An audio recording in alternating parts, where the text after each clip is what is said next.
ഇപ്പോൾ ലോക്സഭയിൽ പ്രിയങ്ക ഗാന്ധി സംസാരിക്കുന്നു. करना भी दुनिया में एक ऐसा ही अनोखा कदम था.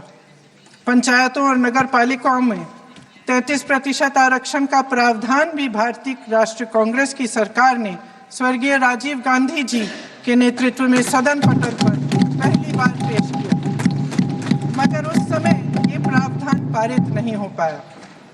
आज आदरणीय प्रधानमंत्री महोदय जी ने भी इसका जिक्र किया, लेकिन हमेशा की तरह उन्होंने आधी बात बोल दी. उन्होंने कहा, सदन को ये बताया कि विरोध करने वाले कौन थे. उन्होंने ये नहीं बताया. उन्होंने कहा कि इसका विरोध हुआ, कौन किसने विरोध किया नहीं बताया. विरोध तो आप ही ने किया था, भाजपा ने. कुछ सालों बाद स्वर्गीय श्री पीवी नरसिम्हा राव जी के नेतृत्व में कांग्रेस सरकार ने इस कानून को सदन में पारित करके लागू किया.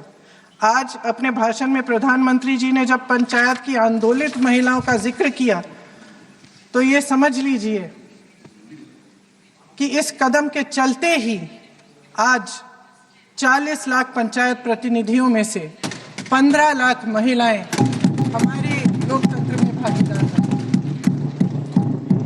2010 में स्वर्गीय प्रधानमंत्री डॉक्टर मनमोहन सिंह जी और यूपीए की अध्यक्ष श्रीमती सोनिया गांधी जी के नेतृत्व में कांग्रेस पार्टी ने लोकसभा और विधानसभा में महिलाओं को आरक्षण देने का फिर से प्रयास किया. राज्यसभा में इसे पारित भी कराया, लेकिन लोकसभा में आम सहमति नहीं बन पाई.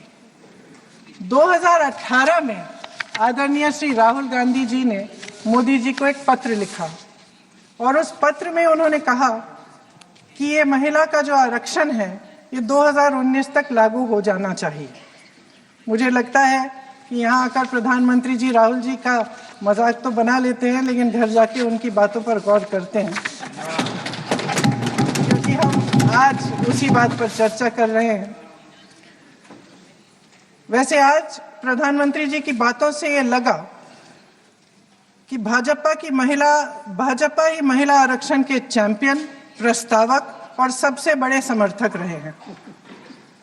इनके पूरे भाषण में यही बात थी, जबकि ये कह रहे थे कि इन्हें इसका श्रेय नहीं चाहिए. कोई भी महिला आपको बता देगी कि बार बार बहकाने वाले पुरुषों को महिलाएं झट से पहचान लेती हैं. थोड़ी सावधानी बरत लीजिए, पकड़े जाएंगे.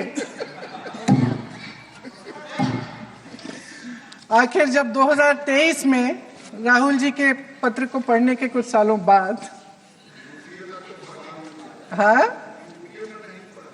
उसके बाद पढ़ लिया. आखिर जब 2023 में आदरणीय प्रधानमंत्री नरेंद्र मोदी जी की सरकार ने यह अधिनियम सर्वसहमति से पारित किया, तब भारतीय राष्ट्रीय कांग्रेस ने अपनी विचारधारा के अनुकूल इसका पूरा समर्थन किया.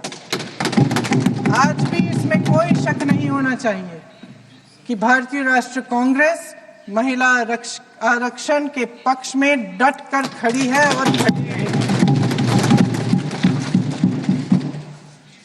लेकिन अध्यक्ष महोदय, सच्चाई ये है कि आज की चर्चा दरअसल महिला आरक्षण पर है ही नहीं. जो विधेयक इस सरकार ने पेश किया है, उसका प्रारूप हमने पढ़ा, उससे पूरी चर्चा ही बदल गई है. उनकी सरकार के इस विधेयक का सार सुनिए. सबसे पहले इसमें लिखा है कि संसद में महिला आरक्षण 2029 तक लागू होना चाहिए. हम सहमत है. फिर कहा गया है कि इसे लागू करने के लिए लोकसभा सदस्यों की संख्या 50% बढ़ानी पड़ेगी. मतलब कि सीटों की संख्या 543 से बढ़कर 850 तक बढ़ाई जाएगी. और इन सीटों को बढ़ाने के लिए एक परिसीमन आयोग बनाया जाएगा, जो 2011 की जनगणना को आधार बनाकर ये कार्य करेगा. ऊपर से इसमें कोई आपत्तिजनक बात नहीं लगती, मगर इसे गहराई से समझा जाए तो इसका असली मकसद उभरता है. वह राजनीति की बू जिसका जिक्र प्रधानमंत्री महोदय ने किया वे राजनीति की बू इसमें पूरी तरह से घुली हुई है।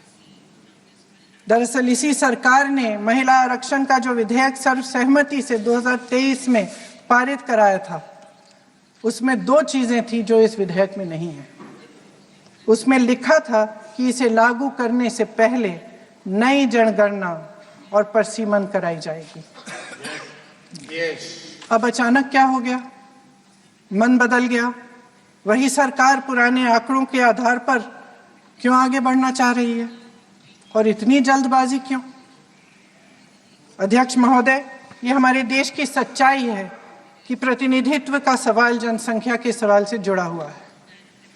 जब तक जातीय जनगणना नहीं होती, सभी वर्गों को उचित प्रतिनिधित्व नहीं मिल सकता। यह अनिवार्य है। ये सरकार 2011 की जनगणना पर आगे बढ़ना इसलिए चाहती है क्योंकि इस जनगणना में ओबीसी वर्ग की संख्या ही नहीं है।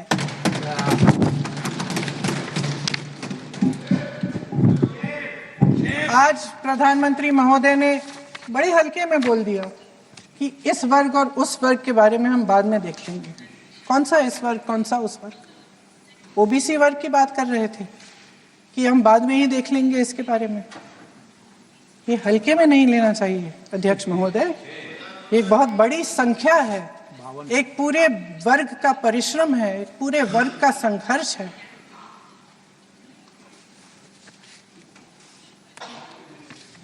इसे टेक्निकल मुद्दा बता के उन्होंने अपना पल्ला झाड़ दिया।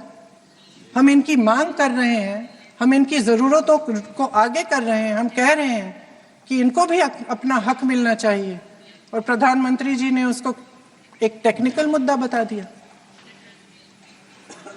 हमारे प्रधानमंत्री महोदय किस बात से घबरा रहे हैं?